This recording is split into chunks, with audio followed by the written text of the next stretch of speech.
बैठेनी कौन पापा देवी कन्यादान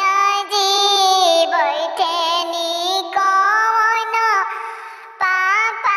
देवी कन्यादान जी अखिया से लोर बहे गंगा के समान जी अखिया से लोर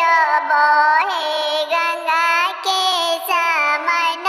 जी लोटा दान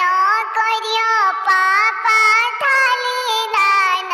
करियो जी लोटा दान करियो चाचा थाली दान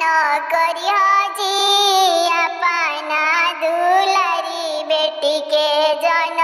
तू भूलियो जी अपना दुलारी बेटी के जन दान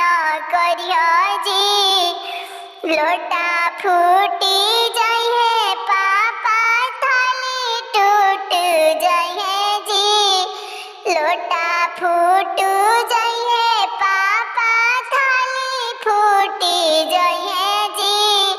तोहारो दुलारी दिया जनम जुग रहे जी तोहारो दुलारी दिया जनम जुग रहे जी बैठेनी कौन पापा देवे कन्यादान जी बैठेनी कौन चाचा देवे कन्यादान जी